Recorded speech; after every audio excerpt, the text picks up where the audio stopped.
બ્રહ્મ સંબંધ મંત્ર એટલે કે નિવેદન મંત્રનું અનુસંધાન કરવાની આજ્ઞા સ્વયં શ્રી મહાપ્રભુજી વલ્લભાચાર્યજીએ નવરત્ન ગ્રંથમાં કરેલ છે. બીજા શ્લોકમાં નિવેદનમ તુ સ્મર્તવ્યમ સર્વથા તાદશય જનેહ. બ્રહ્મસંબંધ મંત્રનો ભાવાર્થ છે ભગવાન શ્રી કૃષ્ણથી વિખૂટા પડે હજારો વર્ષોનો સમય વ્યતીત થવાથી ભગવદ પ્રાપ્તિ માટેનો હૃદયમાં જે તાપ ક્લેશનો આનંદ થવો જોઈએ તે જેને તિરોધાન થયો છે તેવો હું જીવ ભગવાન શ્રી કૃષ્ણને દેહ, ઇન્દ્રિય, પ્રાણ, અંતઃકરણ, તેના ધર્મો, સ્ત્રી, ઘર, પુત્ર, કુટુંબ, ધન, આલોક અને પરલોક આત્મા સહિત સમર્પણ કરું છું. હું દાસ છું. હે કૃષ્ણ, હું તમારો છું.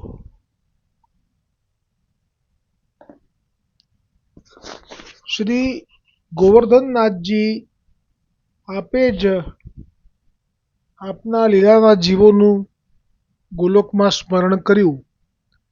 આપ વ્યથિત થયા અને એ પ્રસંગ તો એવો છે કે રાસ હતો, થઈ રહ્યો હતો તે વખતે જ આપને ફરી સ્મૃતિ થઈ કે આ જીવો તો બધા પડેલા છે, ક્યાં ગયા? એ નહીં આવે ત્યાં સુધી મને સુખ નહીં થાય એમ કરીને રડવા લાગ્યા. એટલે આ જે આપનું દુઃખી થવું એ જ પ્રમાણ છે કે જીવો માટે આપને પ્રેમ છે. એ જીવો સાથે આપનો સંબંધ પહેલા હતો એ આજે એમને સ્મરણ થયો એટલે કે દ્રઢ થયો. અને એટલે જ આપે જ્યાં રુદન કર્યું એ જોઈ અને સ્વામિનીજીથી સહન ના થયું. સ્વામિનીજીને તો બંને પક્ષે સાચવવું પડે છે. પેલો પક્ષ એ કે જે ગોપીજનો ઠાકોરજીને શ્રમ આપી જાય તો એમને દંડિત કરવા માટે શ્રાપ આપવો પડે છે. અને આ બાજુ ઠાકોરજી જો એ જીવોને યાદ કરીને રડે તો સ્વામિનીજીને તો હૃદય ફાટું ફાટું થઈ જાય કે મેં મોકલ્યા ભૂતલ પર, મારા કારણે જ ભૂતલ પર ગયા અને અમારા સ્વામી ગોવર્ધનનાથજી તો રડે છે. તો ઠાકોરજીનું કષ્ટ, શ્રમ, તલભાર પણ સહન ના કરી શકનાર સ્વામિનીજી આપ જ્યારે રડ્યા હશે ત્યારે આપને કેટલું બધું દુઃખ થયું હશે. એટલે તો આપે કહ્યું કે હું પણ ભૂતલ પર પ્રગટ થઈશ કારણ કે મારી લીધે પડ્યા છે. એટલે જ આ સ્વામી જે ભાવ છે, સ્વામી સેવકનો ભાવ, એમાં સેવકની જે પદવી છે એ ખરેખર બહુ જ બારીક બાબત છે. ત્યાં સ્વામિનીજીને પણ કેવું અનુભવ થતો હશે કે શ્રમ ના આપી જાય એ પણ જોવાનું અને ઠાકોરજી પણ પાછા એમને યાદ કરે છે, રડે છે તો એ તો કેટલું બધું દુઃખદાયક થઈ જાય.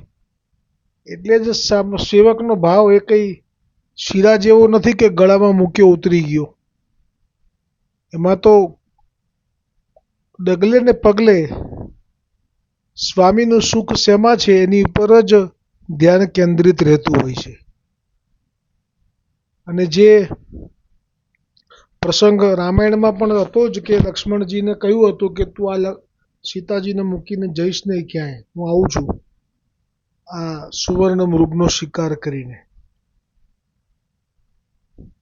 અને અહીંયા સીતાજી પાસે લક્ષ્મણજી ચોકીદારી કરતા ઊભા હતા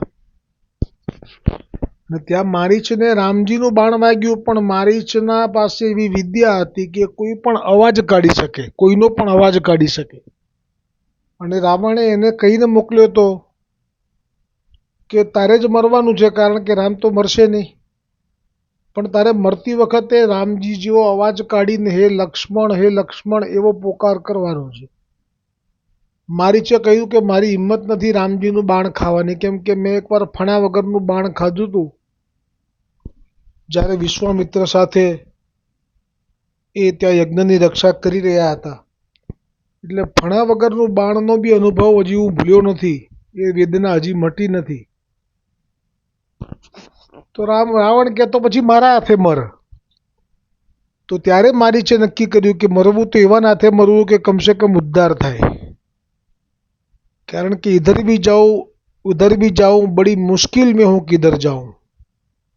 તો સેવકનો ધર્મ આવો છે. મારીચને પણ થયું કે મરવું તો રામજીના હાથે, એટલે રાવણના હાથે ન મરતા એ મરવા તૈયાર થયો. સુવર્ણ મૃગનું રૂપ બનાવ્યું, બાણ ખાધું અને કહ્યું કે હે લક્ષ્મણ. હવે અહીંયા સેવક ધર્મ થાય છે, કસોટી ઉપર ચડે છે લક્ષ્મણજીનો. અને ત્યાંથી સીતાજીએ કહ્યું કે જુઓ મારા સ્વામી સંકટમાં છે. ત્યારે લક્ષ્મણજીને કેટલો વિશ્વાસ છે આપના રઘુનાથજી ઉપર કે ના, એ તો થોડું મરક હસ્યા અને કહ્યું કે ના, હું જાણું છું એમને કંઈ ના થાય. પણ સીતાજીએ મોહવશ થઈ અને એવા વ્યંગના બાણ મારી દીધા કે પેલા બાણનો ઘા તો રૂજાય, પણ આ બાણનો ઘા ના રૂજાય. વ્યંગના બાણ. એમ કહ્યું કે તારે મારી પર દ્રષ્ટિ બગડી છે, એટલે રામ ભલે મરતા, એટલે તું નથી જતો.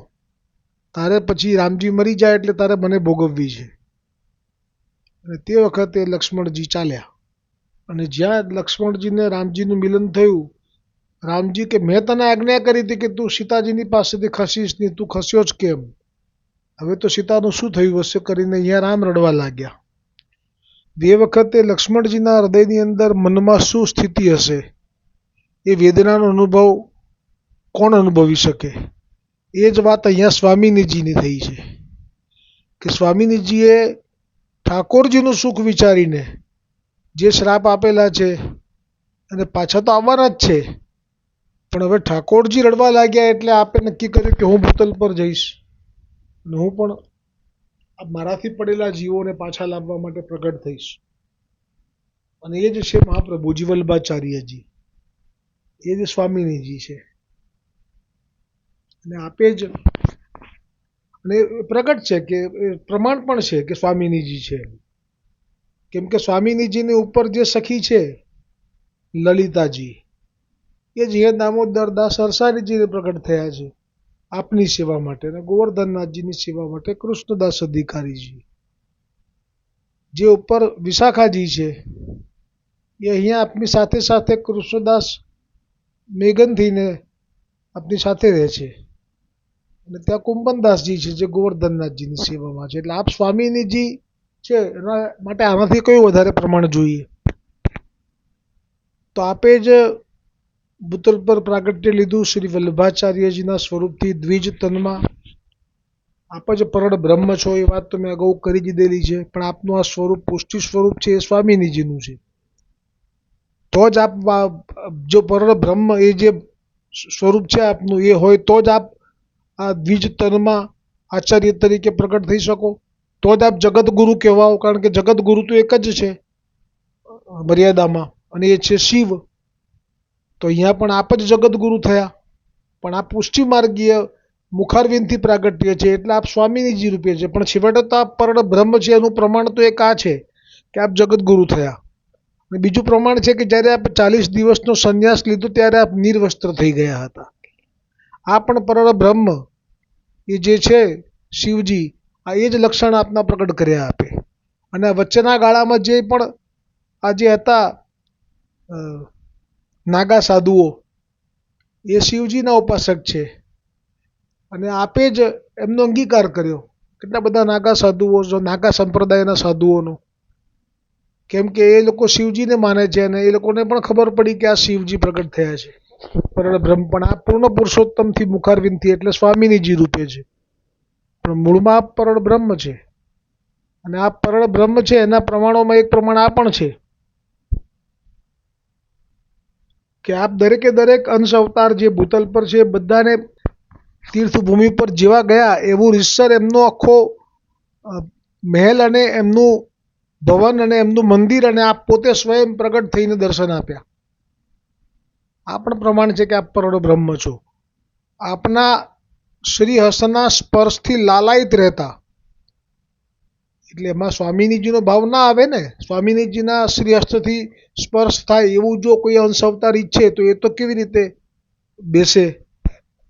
એ સ્વામિનીજી નહીં પણ એ પરળ બ્રહ્મ એટલે શિવજીનો સ્પર્શ મને થાય અને એમનો મને મિલન થાય.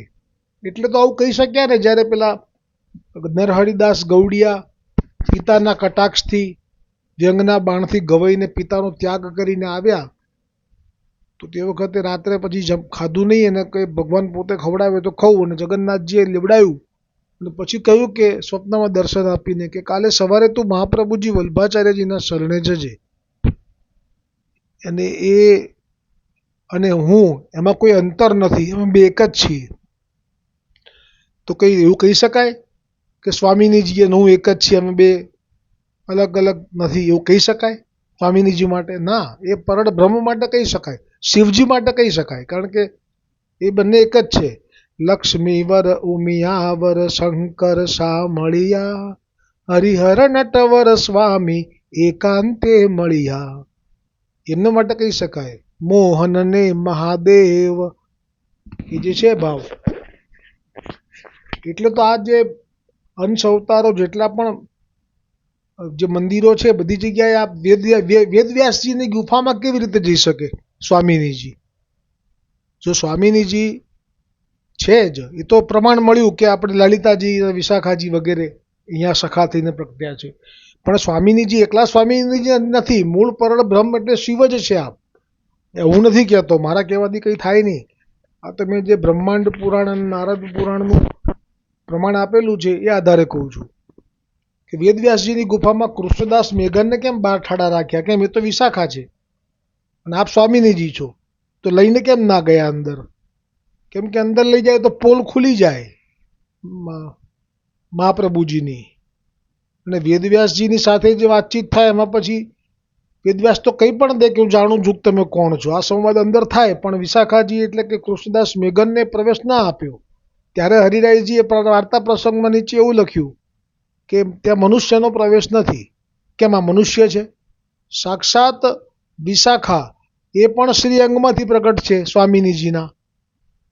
તો સ્વામિનીજીના શ્રીઅંગમાંથી પ્રગટ છે અને મનુષ્ય કેવી રીતે કહી દીધા હરિરાયજીએ? એ મનુષ્ય થોડા છે. એ તો એવું પ્રાગટ્ય છે કે જે ભાગવતજીમાં જેનું પ્રમાણ છે, વિશાખા ઠાકોરજીની સ્વામિનીજીની સખી ને સ્વામિનીજીથી પ્રાગટ્ય થયેલું. પણ ત્યાં વેદવ્યાસજીને મળવા અંદર ગુફામાં ચાલ્યા ગયા તો સ્વામિનીજી ના જઈ શકે ને. એક પતિ વ્રતા સ્ત્રી હોય એ કોઈની ગુફામાં કેવી રીતે જઈ શકે? એ પણ મર્યાદા માર્ગીય વ્યાસજીની ગુફામાં. એટલે આ એટલા બધા જે પ્રસંગો લીધા એનું મૂળ કારણ કે આ એક જ છે, પણ સ્વરૂપ અહીંયા મુખારવિંદથી પ્રગટ થયું છે ને એટલા માટે સ્વામિનીજીનું સ્વરૂપ છે, અને અહીંયા મર્યાદા માટે છે એટલે શિવ છે. કારણ કે આ જે વિવિધ તીર્થભૂમિ પર જઈને સંવાદ કરવો અને આ બધી વાતો એ કોઈ સતીથી ના થઈ શકે, એ શિવજીથી જ થઈ શકે. અને હા, જો લોલુપતા રહેતી હતી કે અમને ક્યારે સ્પર્શ કરે, તો સ્પર્શ તો સ્વામિનીજીનો કોણ ઈચ્છી શકે ઠાકોરજી સિવાય? આ સમજાવી વાત છે. હું 84 બેઠકજીને જ્યારે પ્રભુ કૃપા પ્રેરણા કરશે ત્યારે હું એ પ્રસંગો લઈશ, એટલે આ બધું એકદમ છૂટું થઈ જશે. દૂધનું દૂધ ને પાણીનું પાણી. કેમ કે જે હમણાં અહીંયા જે ડાકોર પાસે દ્વારિકા રણછોડજીને પણ એમ થયું કે હું એકલો જ રહી ગયો પરળ બ્રહ્મનો સ્પર્શ કર્યા વગર. બધે મહાપ્રભુજીએ લાભ આપી દીધો, હું રહી ગયો. એટલે તો મહાપ્રભુજીએ ફરી ફરીને પ્રાગટ્ય લીધું. ગોકુલનાથજી થયા અને વળી પાછા આપ જ હરિરાયજી મહાપ્રભુજી થયા. તો હરિરાયજી મહાપ્રભુજી એ સાક્ષાત મહાપ્રભુજી છે એવું ડાકોરના રણછોડરાય જાણે છે. એટલે એમણે જ અંદરથી તાપ કર્યો તો આપ ત્યાંથી ચાલી જ્યાં રાજસ્થાન કે જ્યાં હતા ત્યારે મારવાડ, ત્યાંથી આપ અહીંયા પધાર્યા. ડાકોરના ગોમતી ઘાટ પાસે જે આપની બેઠકજી છે ત્યાં અને આપે તો દર્શન આપ્યા સ્વપ્નમાં કે અમારી જે સેવામાં સ્નાન કરાવે છે અને જે સેવા કરે છે એ આ રીતે લોટો પાણી રેડી દે છે, બસ આપ જ આવો અને પ્રકાર શરૂ કરો. તો આ શું વાત છે કે આપ તો મર્યાદાનું સ્વરૂપ છે રણછોડજી ડાકોરજીનું. તો એમને કેવી રીતે મહાપ્રભુજીથી સ્પર્શ કરાવવાની ઈચ્છા કરે? પણ ના, રણછોડજી જાણે છે કે અમે એકલા જ બાકી રહી ગયા, બાકી બધાને લાભ મળ્યો છે. દ્વારિકાધીશજીને લાભ મળ્યો મહાપ્રભુજીના સ્પર્શનો, ગુસાઈજીના સ્પર્શનો, પંઢરીનાથને પણ મળ્યો મહાપ્રભુજીના સ્પર્શનો, ગુસાઈજીના સ્પર્શનો, અને બધો જ લાભ મળ્યો. જગન્નાથજીને પણ મળ્યો. ડાકોરના ઠાકોર કે અમે જ રહી ગયા. તો એ તાપ જાણીને તો આપ પધાર્યા. બોલો હરિરાયજી મહાપ્રભુજી કી જય, બોલો રણછોડ રાય કી જય. અને જ્યાં આપે સ્પર્શ કર્યો, આ તો બાનું છે કે આ લોટો રેડે છે, આપે એમના હાથથી સેવા ઈચ્છી. કોના હાથથી? સ્વામીજીના હાથથી? ના, શિવજીના હાથથી આ સેવા ઈચ્છી એટલે ખરેખર તો પુષ્ટ થઈ ગયા. બોલો રણછોડ રાય કી જય. આ પુષ્ટ થયા. તો જ અત્યારે ત્યાં લખાય છે ને કે શ્રીજીની સેવા. હવે પહેલાં લખાતું હતું કે રણછોડરાયજીની મર્યાદા માર્ગીય રીતે જારીજી ભરાતી હતી ગંગાજીની. હવે જારીજી યમુનાજીની આવે છે. હવે દૂધની લોટીનો પ્રસાદ જે બહાર મળે છે પરિક્રમા કરતા મંદિરની, એ હરિરાયજી મહાપ્રભુજીનો પ્રકાર શરૂ થયો ત્યારથી છે. અને ત્યાં જે ડાકોરમાં જઈને પૂછજો કે અત્યારે સેવા પ્રકારમાં કયા બ્રાહ્મણ નાયા છે, તો કહેશે સાચોરા. કોણે રાખ્યા? તો કહેશે કે હરિરાયજી મહાપ્રભુજી. કારણ કે પેલો જે લોટો રેડતો હતો ને ત્યાં તો આયા મહાપ્રભુજી હરિરાયજી અને કહ્યું કે આ રીતે તું નવડાવે છે, સ્નાન કરાવે છે. તો તે જ જોઈને હતપ્રભ થઈ ગયો, કેમ કે આ સાક્ષાત વલ્લભ છે. અને તે જ એવું પ્રગટ કરેલું કે એ સમજી ગયો કે અહીંયા મારું નહીં ચાલે, એટલે કે મારી પણ સેવા ચાલુ રહે એવું કરજો. તો કે હા, તમારે બીજી બધી સેવા કરવાની પરચાર્ગીની, પણ આ સેવા જે છે ઠાકોરજીને સ્નાન શૃંગારની, એ તો સાચોરા બ્રાહ્મણ અમારા વૈષ્ણવ કરશે. એટલે જઈને પૂછી લેજો ડાકોરમાં કોઈને પણ કે અત્યારે જે સેવા કરે છે સ્નાન શૃંગારની એ કોણ કરે છે? તો કહેશે હરિરાયજીથી નિમાયેલા સાચોરા વૈષ્ણવ બ્રાહ્મણો. બસ, તો આજનો સત્સંગ ત્યાં પૂરો થયો. બોલો ગોવર્ધનનાથ કી જય હો, વલ્લભાધીશ કી જય હો, ગોવિંદ ઘાટ કી જય હો.